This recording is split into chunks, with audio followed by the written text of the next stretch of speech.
En partenariat avec MGEN, Mutuelle Santé Prévoyance.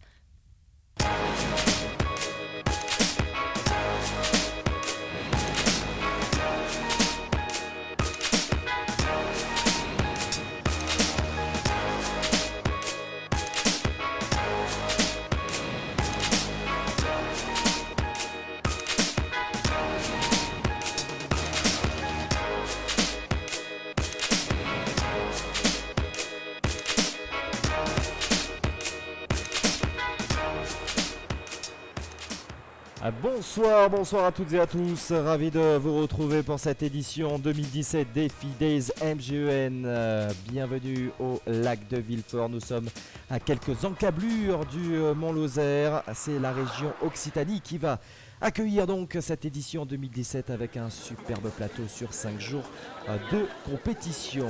La présentation des équipes internationales à l'hôtel de ville de Mende avec Aurélien Lebrun notamment, vainqueur il y a 2 ans, Liam Ward, le jeune néo-zélandais sociétaire du Montpellier Triathlon. Attention également à cette équipe NGE dont on va avoir l'occasion de parler. Ce format toujours particulier. Oui, c'est vrai qu'on n'a pas l'habitude de faire ça déjà sur une semaine. C'est vrai que voilà, c'est quelque chose de vraiment différent physiquement, on va dire.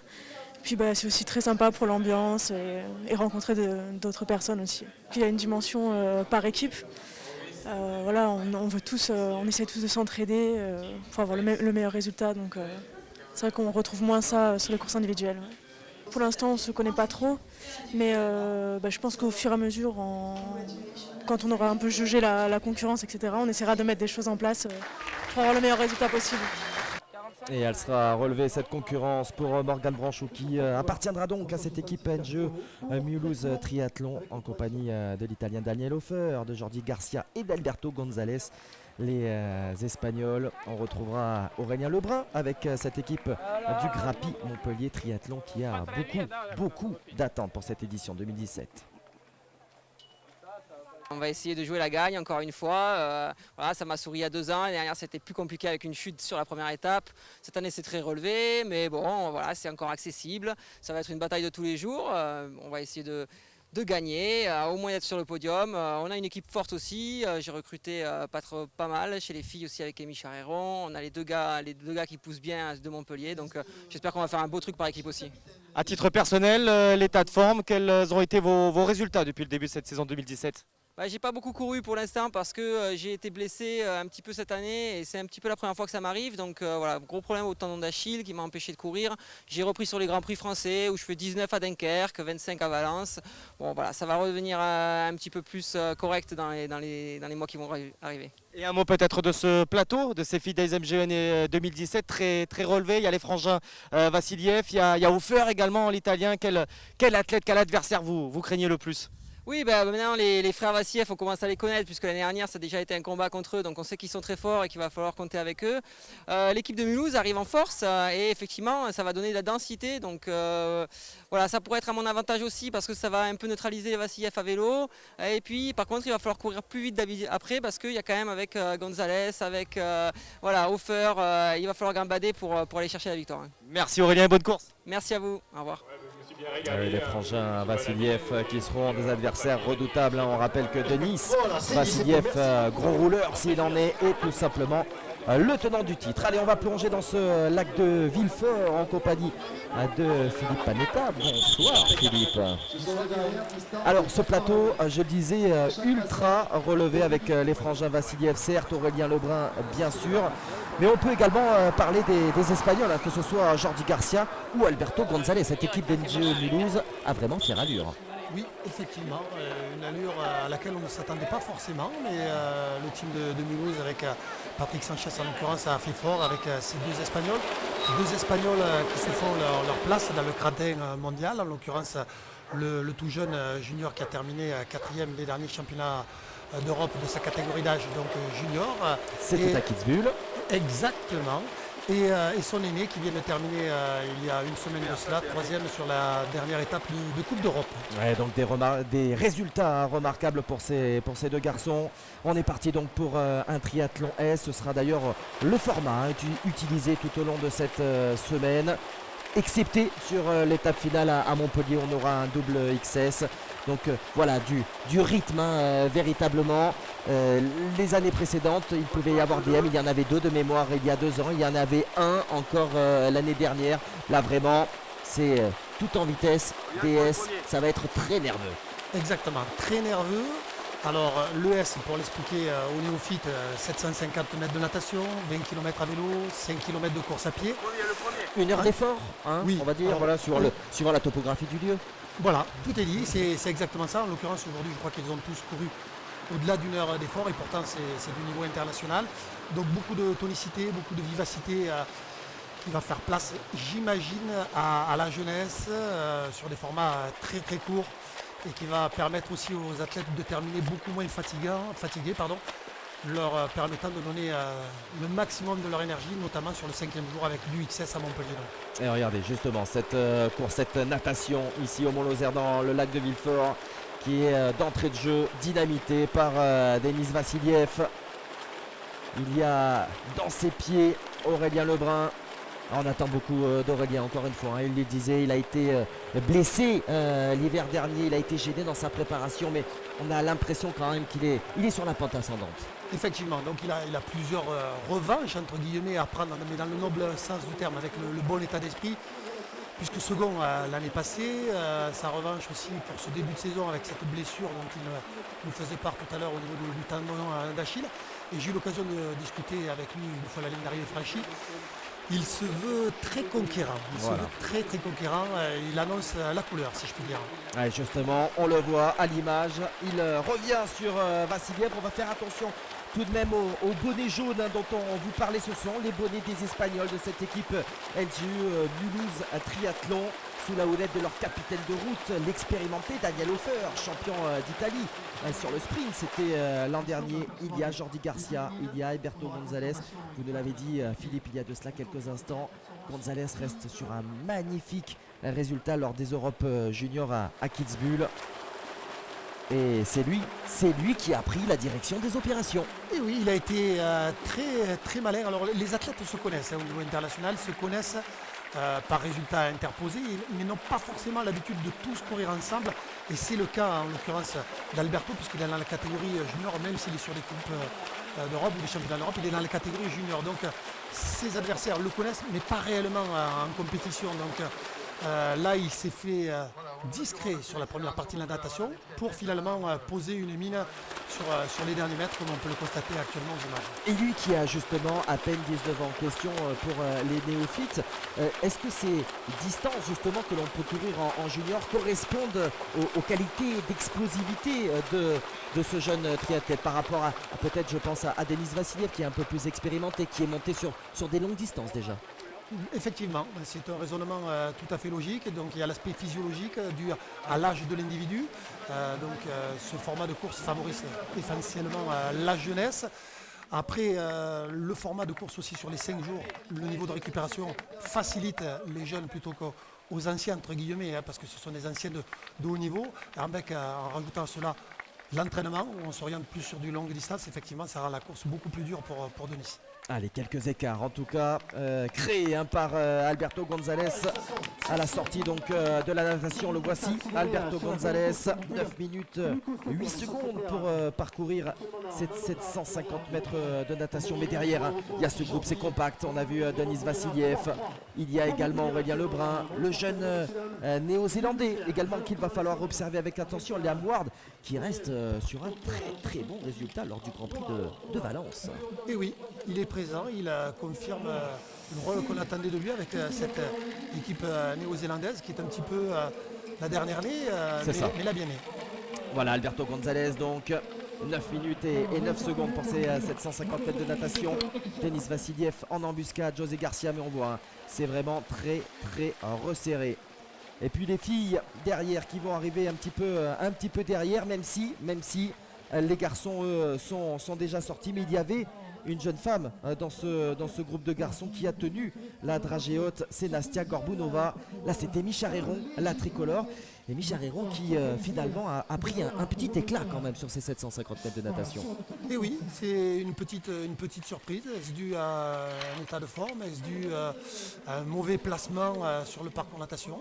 45 secondes de perdu déjà par Amy Charéron en à peine 10 minutes de course. On a vu Amy Charéron qui est encerclée par des Russes en haut de ce classement féminin. Allez, le départ des garçons pour la partie vélo.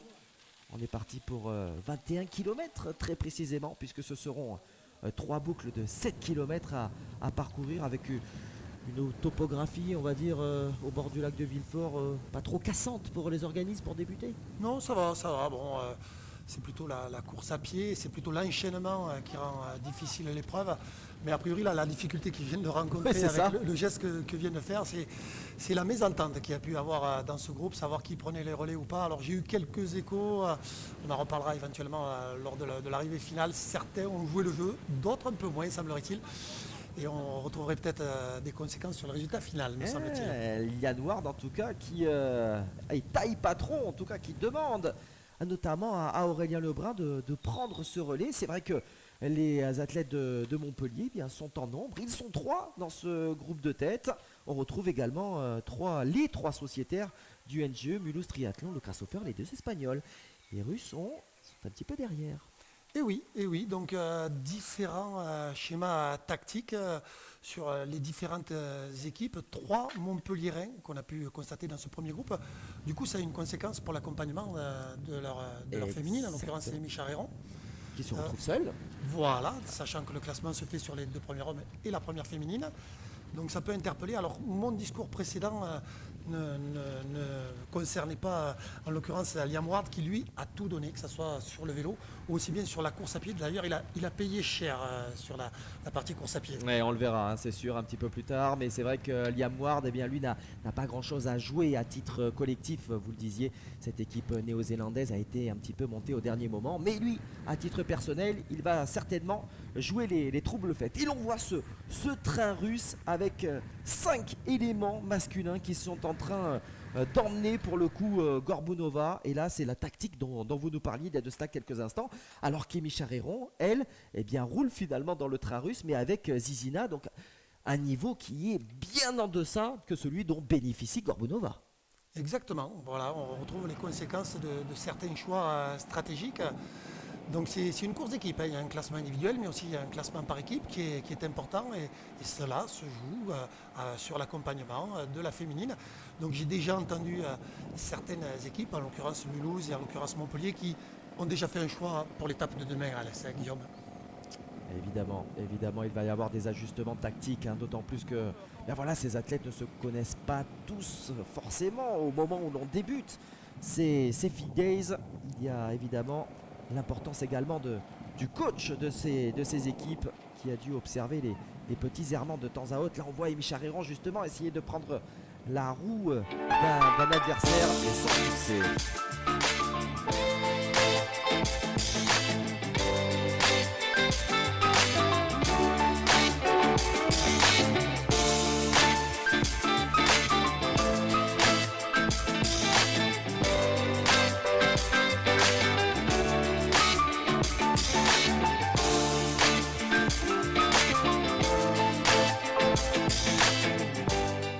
Allez, retour à la compétition. On voyait justement il y a de cela quelques instants Amy Charéron loin. Aurélien Lebrun, lui, est en tête. Mais attention aux Espagnols de cette équipe NGE Mulhouse Triathlon. On voit là Jordi Garcia qui prend les commandes.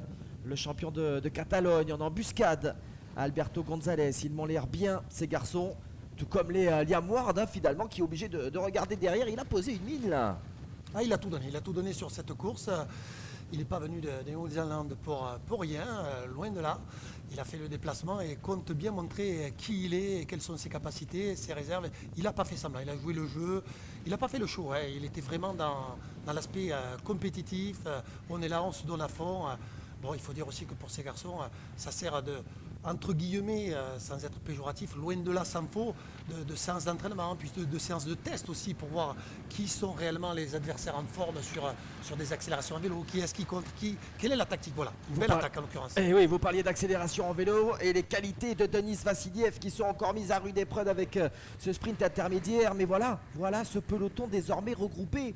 Denis Vassiliev a fait l'effort et a ramené finalement tous ses partenaires masculins, mais également Gorbounova qui se retrouve dans ce peloton principal en tête de course. Ça, c'est tout de même la très très belle opération à titre collectif. On la voit, voilà, parfaitement protégée par ses partenaires et finalement pas seulement, hein.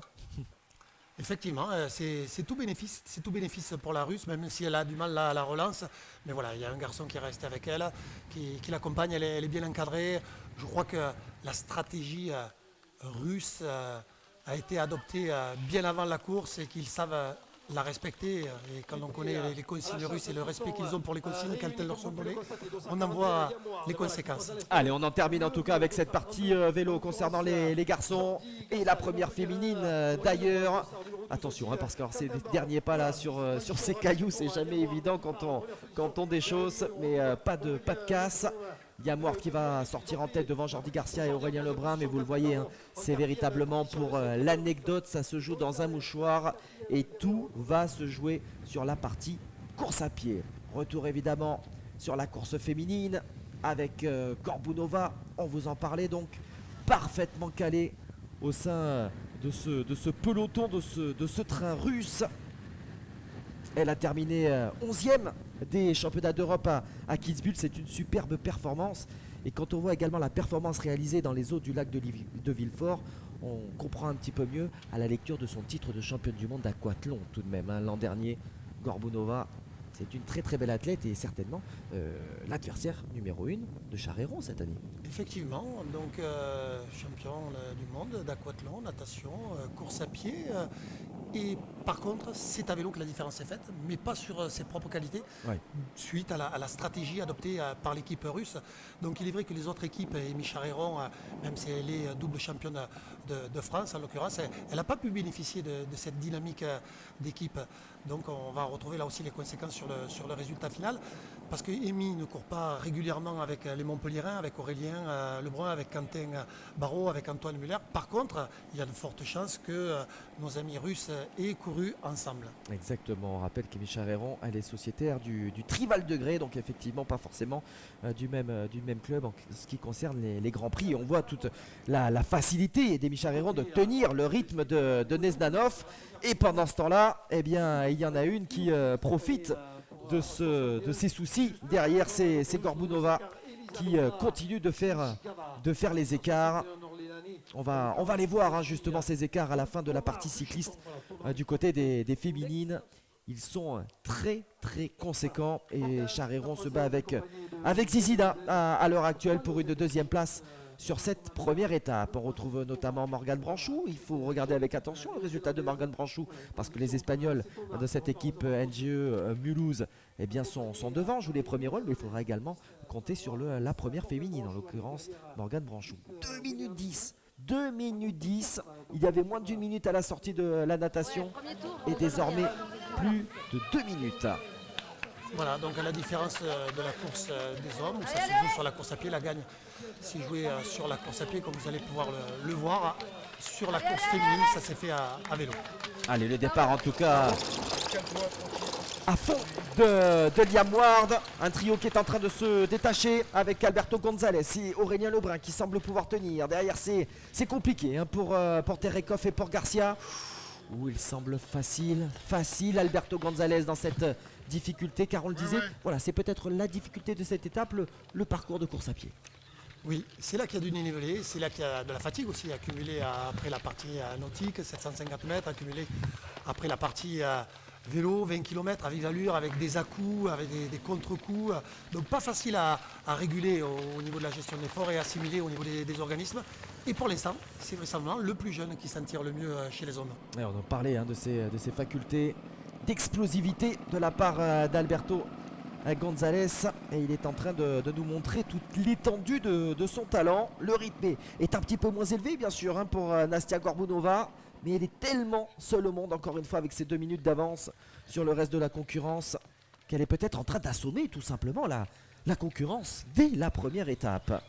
Bon, ça semble le cas, mais au terme de la première étape, rien n'est joué, loin s'en faut. Il va falloir apprécier les facultés de récupération des autres concurrentes. Tout est encore possible, et heureusement. Surtout qu'Amy Charéron est revancharde, elle aussi. Elle a eu un petit désagrément, donc elle a envie de très bien faire dès demain à Alès. Regardez, le voici, ce désagrément. Elle s'est rajoutée tout simplement un 500 mètres supplémentaires en allant jusque quasiment à la ligne d'arrivée et en revenant. Alors le jury des commissaires va lui ôter du temps. On ne sait pas encore exactement, mais voilà, le mal est fait. Et oui, le mal est fait. Pourtant, Amy avait très bien préparé sa course, puisqu'elle savait qu'elle devait faire demi-tour à l'endroit initialement prévu par l'organisation. Mais elle n'a pas tenu compte de ce qu'elle savait. Elle s'est laissée emporter, a priori, par l'enthousiasme d'un bénévole qui a voulu bien faire, qui pensait qu'elle avait déjà effectué un tour, ce qui n'était pas le cas. Donc, l'a orientée sur la ligne d'arrivée, avec les conséquences que l'on connaît. Mais a priori, il y aura des modifications à apporter au classement féminin dès demain matin. Ouais, on aura l'occasion d'ailleurs de l'entendre. Et pendant ce temps-là, Alberto González, lui, est en train de s'imposer tout simplement. Il a fait l'effort. Garcia, ça va être un doublé espagnol, puisque Jordi Garcia prend le meilleur sur Aurélien Lebrun, qui n'était pas dans les meilleures dispositions. Alberto González, 19 ans, pour une première sur ces Fit Days MGEN, qui s'impose au pied du podium à Kitzbühel lors des championnats d'Europe junior. Il vient cueillir cette victoire. Le champion de Catalogne, Jordi Garcia en deuxième position, et Aurélien Lebrun, finalement, qui ne concède pas énormément de secondes en ce qui concerne le classement individuel. Le premier russe de cette première étape, c'est Terekov qui termine à 14 secondes.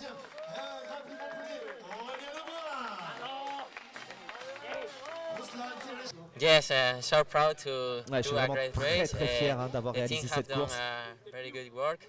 On a fait du bon It boulot. was just in the swimming, it was first how the Ouais, water. déjà je suis sorti Just premier in de the la first natation. back, we were pushing on the bike, Après j'ai running forcé, the run. en tout cas j'ai bien appuyé sur les Me pédales and my mate, et j'ai bien Jordan travaillé également avec mes found coéquipiers. second, and Daniel Hofer, Ouais, Daniel Hofer qui fait également dans le top 10, Jordi Garcia do a deuxième. good race tomorrow and just for rest.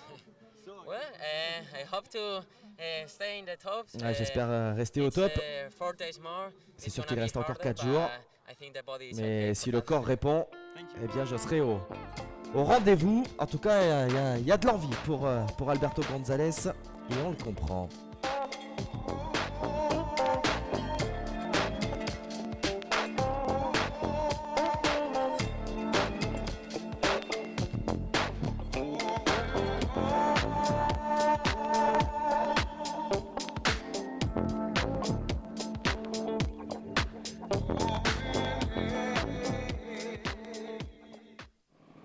Allez, on retrouve la course féminine à présent. Alors autant il y aura eu du suspense du côté des garçons, autant là pour les filles. On vous l'a annoncé quasiment dès la natation. Nastia Gorbunova va remporter cette première étape. Et regardez la lucidité, Philippe. Elle va chercher la bande d'herbe justement pour éviter de se retrouver sur les fesses. Et oui, c'est ça être pro, parce qu'il ne faut pas se faire d'illusions à ce niveau, au niveau international. C'est du professionnalisme et tous les détails comptent, et vous avez pu le constater à travers ce changement de trajectoire plus que judicieux afin d'éviter la chute et aussi afin d'avoir un revêtement au sol qui rende les appuis, donc un maximum de puissance et de vitesse pour terminer au mieux, comme c'est le cas actuellement. Ouais, malgré le rythme d'Amy Charéron, Gorbunova qui va s'imposer. Seul au monde, Gorbunova dans cette première étape, elle qui avait frôlé le top 10 sur les championnats d'Europe à Kitzbühel cette année sur le distance olympique. On va retrouver Amy Charéron à quasiment 2 minutes. Elisaveta Zizina, qui était déjà présente l'an dernier, va terminer sur le podium. Et les Russes qui trustent les premières places, même si on retrouve derrière Ashley Williams et Lizzie Stannard. Mais on va revenir sur cet épisode, Amy Charéron. en compagnie d'Émy Charéron. Émy, on vous a vu terminer deuxième de cette première étape et vous êtes arrivé avec la mine déconfite. Que s'est-il passé? Alors effectivement, j'arrive deuxième et pas très contente à l'arrivée parce que j'ai été victime d'une erreur d'aiguillage alors que j'en étais un peu consciente et je disais mais non, je crois que c'est pas ici, mais on m'a indiqué une mauvaise route et j'ai perdu beaucoup de temps. Donc effectivement c'est un peu décevant parce que ça truque le résultat à l'arrivée. Ouais, avec une forte impression également faite par l'athlète russe et puis au sein également de cette équipe du Montpellier Triathlon. Peut-être une erreur tactique, les garçons sont partis sans finalement trop vous attendre. Effectivement, je sors à 15 secondes de la première féminine qui finira donc première, la russe. Et ils ont vraiment bien joué tactiquement parce qu'ils ont joué un peu l'équipe. Un garçon a attendu la fille pour rouler pour elle. Et nous, on a peut-être fait une erreur un peu stratégique, mais on va en parler et on ne fera pas la même erreur demain. On vous donne donc Des ajustements techniques bien évidemment à prendre en compte. Un grand merci Philippe en tout cas de nous avoir accompagnés. On se retrouve demain, nous serons du côté d'Alès. Bonne soirée à toutes et à tous, bye bye. Bye bye, avec grand plaisir. À demain.